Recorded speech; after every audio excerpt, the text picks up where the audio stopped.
agradecer a los doctores Perales y Pellicer por haber confiado en nosotros para la organización de este curso, y a mis compañeros Alfredo y Vicente por ayudar y por organizar este curso de ecografía. Bien, hoy voy a hablar yo de la ecografía de la semana 20, la ecografía de diagnóstico prenatal de la semana 20. Primero, comentar unos conceptos, lo que es el diagnóstico prenatal. El diagnóstico prenatal son todas aquellas acciones diagnósticas encaminadas a descubrir durante el embarazo un defecto congénito.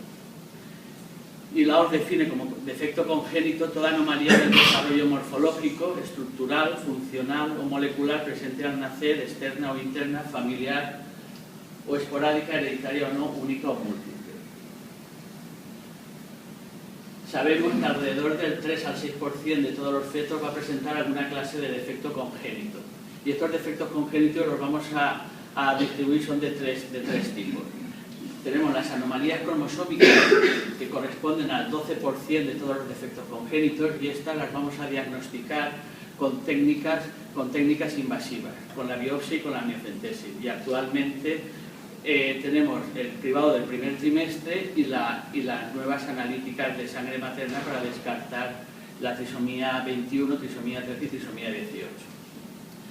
Las enfermedades hereditarias mendelianas, que el grupo es del 28%, estas son del orden de 1.700 que están clasificadas por Macusi, y estas enfermedades solamente las vamos a poder sospechar si alguno de los progenitores las padece. Y entonces, si alguno las padece, las podremos diagnosticar o intentar buscar en el feto. Si los padres o desconocemos su padecimiento, posiblemente nos van a pasar desapercibidas. Y ya entramos en el grupo de las malformaciones, que son el 60% de todos los defectos congénitos. Entonces las malformaciones sí que es patrimonio de la ecografía. Y dentro de las malformaciones, especificar que las alteraciones del sistema nervioso central es un 20% de estas malformaciones, y que las alteraciones, las cardiopatías, son un 35%. Luego, la ecografía de la semana 20 también va a tener que tener un especial cuidado en el diagnóstico tanto de las malformaciones del sistema nervioso central como de las malformaciones cardíacas. Bien, entonces, ¿para qué vamos a utilizar la ecografía de la semana 20? Pues la utilizaremos en el feto, será el cribado de anomalías estructurales y también cribado de cromosomopatía. Luego estudiaremos la placenta, el cordón, el líquido amniótico, para valorar si hay una anomalía placentaria de cordón y de líquido, y luego también podemos aprovechar el acto de la ecografía de la semana 20 para estudiar el cervix, hacer un cribado del parto pretérmino, y el doppler de las arterias uterinas para hacer un cribado de preeclampsia y CIR. Yo hoy no voy a hablar de esto, porque eso se habla ya en otras sesiones.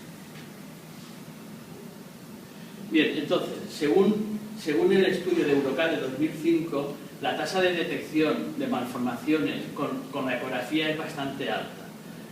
Para algunas malformaciones del 95% y para otras del 25%. Pero he de decir que esto es desde el 2005 y que actualmente con las nuevas máquinas y los nuevos ecógrafos y los nuevos protocolos de estudio estamos un poquito más altos en todos estos niveles.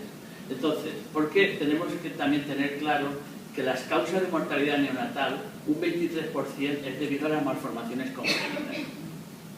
Entonces, ¿cómo podemos mejorar nuestra tasa de detección?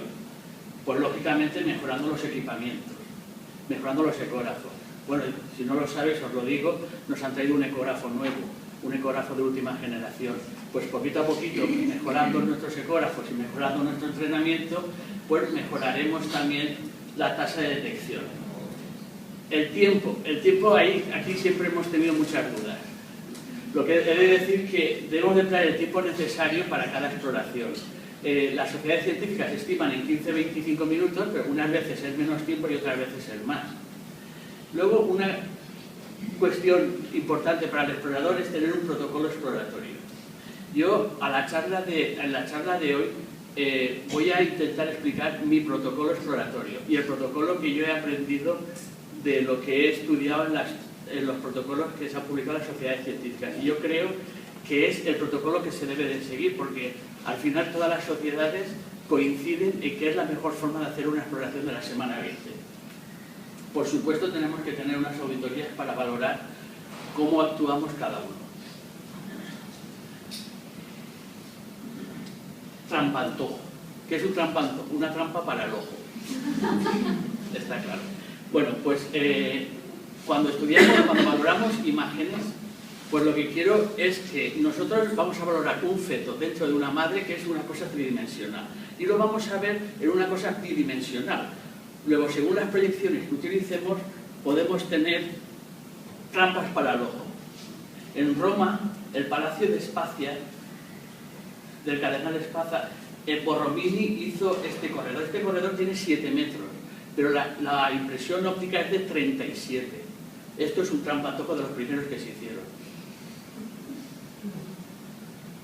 Otro trampantojo famoso es el de un escultor japonés, Shigedo Fukuda, que utilizando basuras superpuestas, las proyecta en una pared y proyecta una escultura. El mismo autor transgrede más y con las mismas basuras nos proyecta un hombre y una mujer haciendo pis. El mismo autor también, para que veáis cuántos tipos de trampantojos hay, que son piernas de hombre o piernas de mujer. Las dos cosas son trampas para el ojo.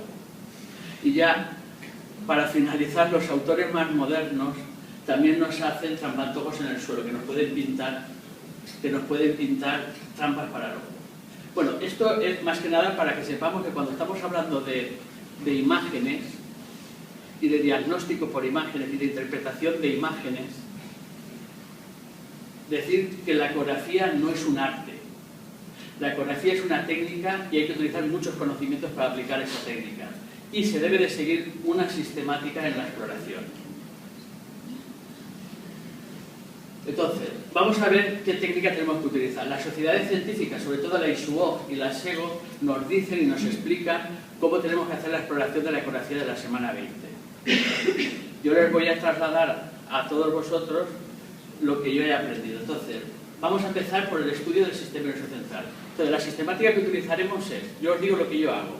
Yo empiezo por la cabeza y yo les digo a todas las gestantes, señora, voy a hacer un estudio anatómico a su feto. Voy a empezar por la cabeza, voy a empezar a hacer cortes axiales y voy a recorrer todo el feto.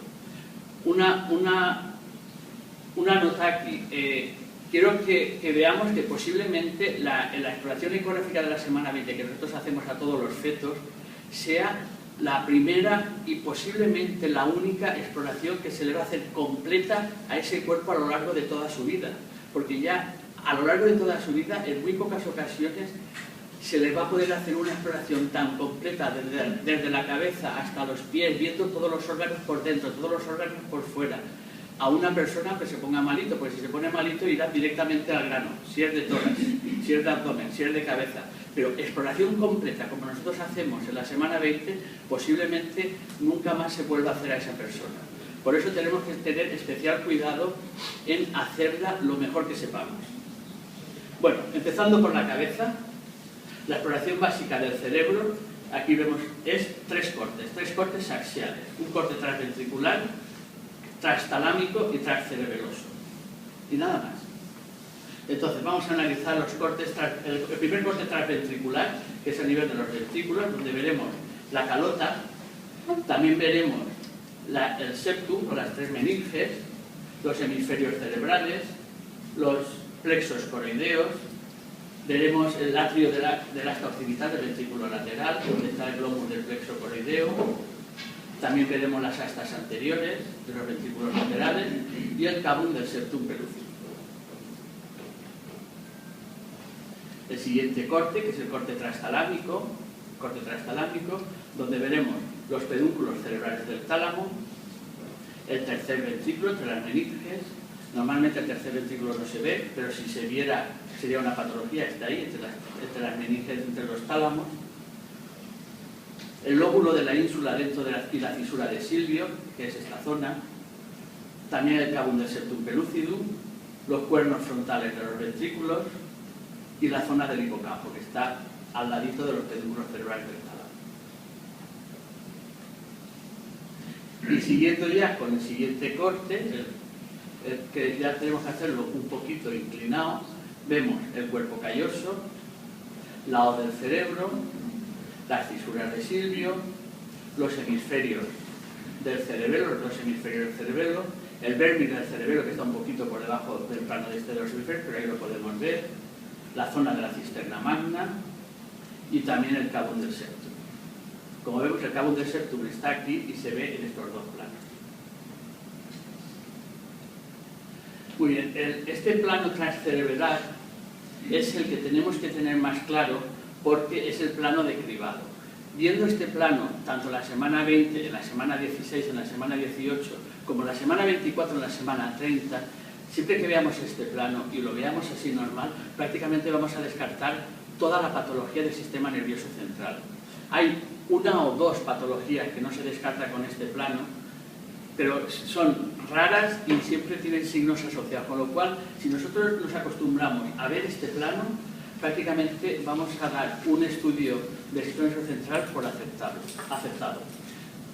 Por poneros un ejemplo, sabéis que en el estudio de las mamografías de forma rutinaria normalmente hacen dos proyecciones y hay una proyección oblicua de la mama que estudia prácticamente toda la mama. Bueno, pues esto es al cerebro fetal como la proyección oblicua del cribado del despistaje del cáncer de mama en las mujeres. También aprovecharemos la ecografía de la semana 20 para hacer la biometría. El diámetro biparietal y la circunferencia cefálica lo haremos en el plano transtalámico. El cerebelo y cisterna magna en el plano transcerebelar y también valoraremos el pliegue nucal. Y el atrio del ventrículo lateral lo haremos en el plano transventricular. Siguiendo el orden de la exploración, estudiaremos la columna. La columna la tenemos que estudiar en diferentes planos, veremos los núcleos de osificación del cuerpo y de las dos láminas vertebrales y lo estudiaremos siguiendo siempre las indicaciones de la ISUO. Lo estudiaremos en tres planos. Haremos un corte sagital, un corte axial y un corte coronal y recorreremos toda la columna y veremos la columna, los cuerpos vertebrales y el canal medular.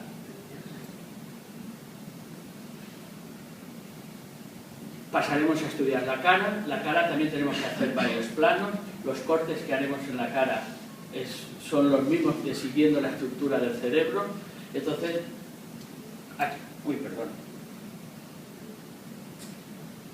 Voy para atrás. Haremos el primer plano donde veremos el hueso etmoides y las dos órbitas oculares. Podemos ver los cristalinos. Podemos ver los huesos cigomáticos. Voy bajando en la exploración. Podemos ver el maxilar superior. El maxilar superior se diferencia del maxilar inferior, que el maxilar superior son unas celdillas donde ya está el esbozo de los futuros dientes, y también vemos aquí el velo del paladar. Podemos ver debajo del velo del paladar la zona de la lengua, que es esto, y el maxilar inferior que lo tenemos aquí. Bien. Pasaremos a un plano más frontal de la cara para ver la superficie de la cara y luego el plano del labio y si queremos ahondar un poquito más en la zona de la boca del maxilar inferior, entre el maxilar superior y el maxilar inferior. Estos planos son los planos estandarizados que estamos obligados a hacer todos y con eso veremos una carita de un feto normal. Seguimos. Siguiendo la exploración, pasamos al cuello y en el cuello estudiaremos la faringe, la laringe, la glotis, la epiglotis, las cuerdas vocales. Ahora os enseñaré el tiroides, estos tiroides en este plano, columna cervical y vasos sanguíneos. Os voy a enseñar este vídeo, quiero que nos fijemos aquí. Esto de aquí son las cuerdas vocales.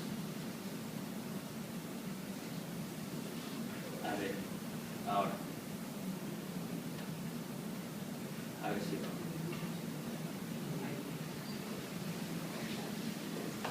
Aquí, vale. Ya. Bueno, mirad cómo abre y cierra las cuerdas vocales. Lo voy a repetir. Miramos aquí. Ese feto sujeto estaba cantando o hablando o algo, porque estaba moviendo las cuerdas vocales. No lo sé. Pero el caso es, nada, que sirva de ejemplo para ver que con los buenos aparatos que ahora ya tenemos, hasta qué figura de estudio podemos hacer. Aquí lo tenemos. Bueno, ¿eso por qué no es la deducción? ¿Muy diferencia es que no es una deducción? Es que no lo sé, por eso he dicho deducción, cantando, hablando, no lo sé. Es que no sé si los fetos cantan, hablan o deducen. Debe ser, pero ese cierre de cuerdas vocales así, pero más que nada era para que viéramos que podemos ver hasta ese grado de finura. Bueno, siguiendo, ya hemos estudiado la cabeza, la cara, el cuello, seguimos por el tórax. En el tórax podemos ver las costillas, podemos ver la columna torácica, los pulmones y vamos a estudiar el corazón. El corazón es técnico, o sea que el corazón no es difícil, el corazón es pura técnica. Y la técnica del corazón ya la describió Jagel, que Jagel describió 5 pasos de estudio sistemático del corazón, que los vamos a ver aquí. Son estos 5 pasos. A ver, es que nosotros hemos añadido alguno más, pero los pasos de Jagel es como hay que hacer. Primero hay que hacer un plano, el más caudal, un plano a nivel del abdomen, donde vemos el estómago y la columna, la aorta abdominal y el hígado. Y este corte es para determinar el situs cardíaco, que es el situs solitus, que está el corazón y el estómago en el lado izquierdo. El segundo plano que nos describe Jagel es el plano de 4 cámaras. El plano de 4 cámaras, que sigue siendo la base de la exploración ecocardiográfica actual. El plano de 4 cámaras, donde vemos el ventrículo izquierdo, derecho, las aurículas, el tabique, la orientación del corazón, la proporción del corazón, la proporción con respecto a los pulmones y al tórax. Bueno, todo eso lo podemos estudiar en este plano. Y luego ya pasamos a los planos de estudio de grandes vasos. Un plano un poquito por arriba, aquí los tenemos, un plano un poquito por arriba, el corte 3, es el corte de 5 cámaras, donde vemos los 2 ventrículos, la salida de la aorta del ventrículo izquierdo y las 2 aurículas. Un poquito más arriba tenemos un plano donde sale la pulmonar con el ductus y una rama de la pulmonar. La aorta la vemos en corte axial, luego estos 2 vasos se cruzan y sale del ventrículo derecho. Y el plano más alto, que es el plano de la V cardíaca o corte de 3 vasos, es el mismo, depende de la orientación. El corte de la V es que vemos el ductus de la arteria pulmonar y la aorta. Y vemos la salida de la aorta abdominal y el ductus. Y luego, si aplicamos el Doppler color, vemos que los 2 vasos cogen el mismo color, porque la sangre va hacia el mismo sentido. Este plano también lo podemos sustituir por el corte de 3 vasos, donde vemos cava superior, aorta y arteria pulmonar.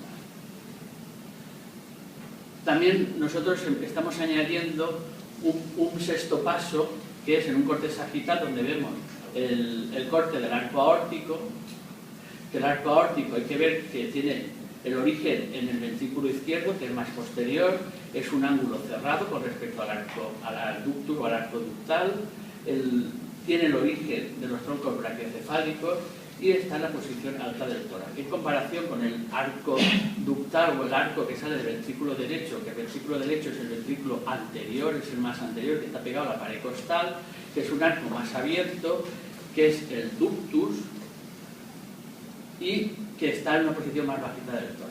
Con este plano descartamos prácticamente las coartaciones de aorta, casi todas, vaya, porque son difíciles de descartar. Y ya añadimos un 7º paso, que es aplicar el Doppler color. Actualmente todos los equipos con los que hacemos este estudio tienen Doppler color. Luego no nos cuesta nada aplicar Doppler color para ver la simetría ventricular, para ver el flujo anterógrado de las válvulas AV, para ver el flujo derecha-izquierda de la fosa oval, para ver los colores opuestos en el cruce de los grandes vasos, el signo de la V tiene el mismo color, y el flujo anterógrado en ambos arcos, tanto en el arco aórtico como en el arco ductal. Y con esto ya hemos estudiado corazón. Y ahora vamos a pasar al diafragma. El diafragma es la membrana que separa el tórax del abdomen. La tenemos que recorrer en todo su sentido, de derecha a izquierda, y veremos que está íntegra y está separada las 2 cavidades.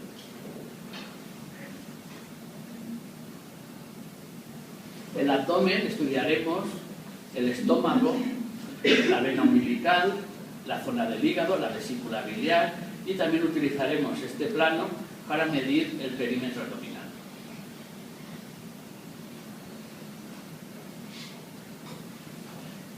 Bajando un poquito por el abdomen veremos los riñones, donde veremos el parénquima renal, el sistema excretor, los cálices, podemos ver cálices pelvis y uréteres, también veremos el sistema de las arterias renales, la vascularización, la vejiga de la orina. En un nivel un poquito más alto podemos ver una zona más oscura que son las cápsulas suprarrenales y estudiaremos la pared abdominal, la salida del cordón umbilical. Y si vemos en un corte sagital, en un corte longitudinal, aquí vemos la textura del intestino delgado, la textura hepática, que es diferente, y la textura pulmonar con el diafragma. Bueno, esto les he puesto otro vídeo.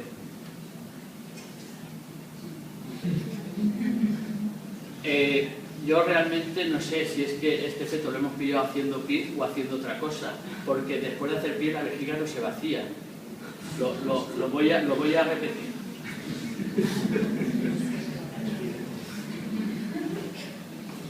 Bueno, era para distender un poco el tema.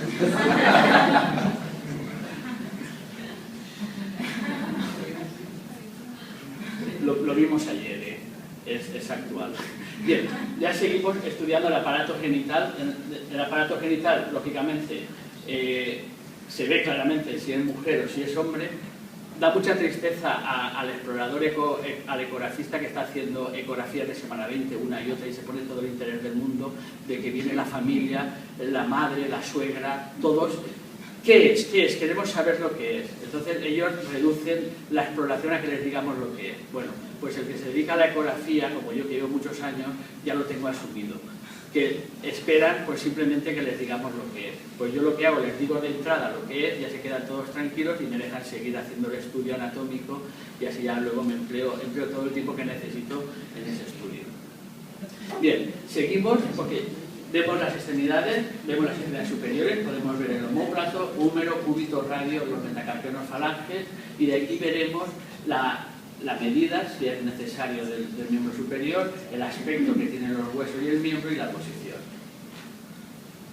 Las extremidades inferiores, lo mismo, el hueso de la cadera, fémur, tibia, peroné, metatarsianos, falanges, lo mismo, la medida, el aspecto y la posición. También utilizaremos este plano del fémur para medir el fémur, la biometría. Ya hemos estudiado el feto, vamos a seguir con el cordón umbilical, que tenemos que ver dos arterias umbilicales, una vena umbilical, tenemos que estudiar la entrada por la pared fetal o la salida por la pared fetal y la entrada o la salida por la placenta. La placenta también estudiaremos la situación, el aspecto que tiene, el líquido amniótico también la cantidad y el aspecto que tiene. Y un minuto, perdemos un minuto en explorar un poquito la madre. Ya hemos estudiado el feto, hemos estudiado todo, que se nos vaya la mano fuera del útero, ver un poquito los anexos, que se nos vaya un poquito hacia arriba, hacia el hipocondrio derecho, podemos ver el hígado, podemos ver el riñón derecho de la madre, podemos ver la vesícula. No cuesta nada, y si cogemos esa costumbre, muchas mujeres a veces nos dicen que les duele el lado derecho, les duele el lado izquierdo, y decimos, pues eso es que tienes, te duele la columna, y yo he hecho ecografías y vemos que el riñón tiene un poquito de ectasia piélica, o está dilatado un poquito el riñón de la madre por compresión del uréter a nivel de las palas ilíacas, y entonces les damos el diagnóstico de compresión del uréter, les decimos que tengan un tratamiento postural y les resolvemos ese dolor a esa madre. Bien, vamos a utilizar también la ecografía de la semana 20 según el protocolo de la SEGO del diagnóstico prenatal de defectos congénitos para el cribado de anomalías cromosómicas, porque el riesgo de aneuploidía fetal en cada gestante será reevaluado en el segundo trimestre al realizar la ecografía morfológica de la semana 20. Esto, ¿por qué lo digo? Hace un año o hace año y medio, no me acuerdo, una señora, una gestante de 42 años, que se quedó embarazada con técnicas de reproducción asistida, era su primer embarazo, se le propuso aquí que hacerse una técnica invasiva, una amniocentesis. La señora se negó en rotundo. Después de muchas discusiones con Juan, se negó en rotundo a hacerse la técnica invasiva. Porque decía que era su primer embarazo, le había costado mucho y no quería perderlo y no quería correr el riesgo de una técnica invasiva. Le hicimos la ecografía de la semana 20, que se la hizo Rosa, y vio una discreta ventriculomegalia de 9-10 milímetros, que estaba en el límite, en la semana 20. También vio un pliegue nucal de 6,1 milímetros. También vieron una discreta ectasia piélica bilateral.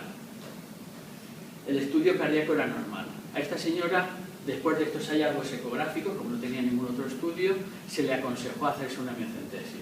Se hizo la amniocentesis y salió un síndrome de Down que interrumpió el embarazo. Bien, pues esto que nos sirva para dar pie a que la SEGO tiene razón en cómo acaba sus protocolos, de que la ecografía de la semana 20, con la ecografía de la semana 20, el hallazgo de una malformación estructural en dicha ecografía morfológica fetal puede hacer recomendable la realización de una técnica invasiva para estudiar el cariotipo fetal, independientemente de cuál haya sido el resultado del programa de cribado al que la gestante haya sido sometida previamente. Entonces, vamos a ver.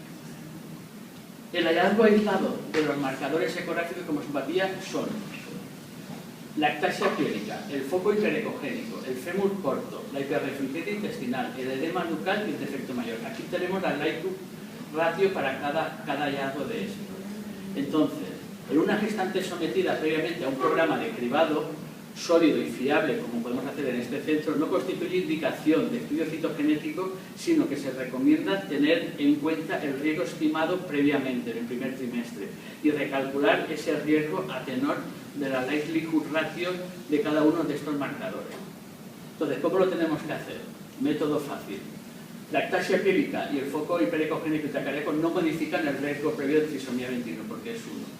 Entonces, lo que haremos será multiplicar el riesgo basal por 10 en el caso de que obtengamos 2 marcadores. Y lo multiplicaremos por 115 en el caso de 3 o más marcadores. De estos de aquí. Si no hay un cribado del primer trimestre que está en el límite o es un cribado 1.400, 1.300, 1.500, podemos esperar a la ecografía de la semana 20 porque no hay encontrar ninguno de estos marcadores reduce en multiplica por un 0,4 el riesgo de trisomía 21. Esto es lo que nos dice la SEGO y creo que lo debemos hacer. Bueno, lo estamos haciendo también. Esto no quita para que, si la paciente no se ha hecho ningún estudio de cribado, la identificación de estos marcadores en el trimestre sí puede aconsejar la realización de una técnica invasiva, como vimos en el caso que os he contado. Espera, acabo. Vale. Entonces, para acabar, nada, insistir en que la ecografía no es un arte, es una técnica y hay que emplear muchos conocimientos y que se debe seguir una sistemática en la exploración.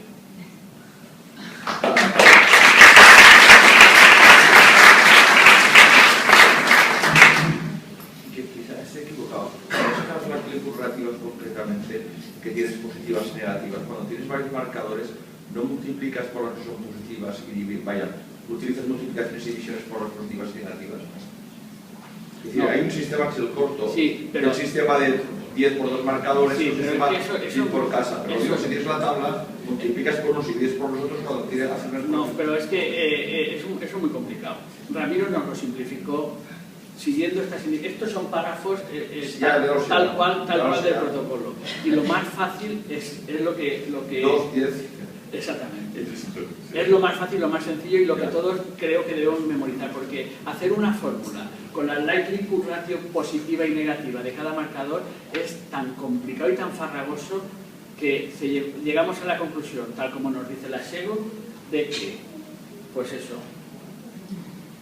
de que si hay 2 marcadores multiplicamos por 10, 3 o más multiplicamos por 115 y si no hay ninguno, por 0,4. Los marcadores que no cuentas en la ectasia piélica y en el foco que cogen. Exactamente. Lo importante es que si utilizamos los marcadores aislados, Sí.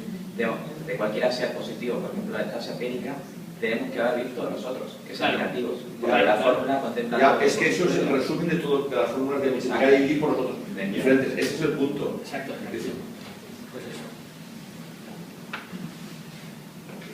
Y acabamos. Muy bien.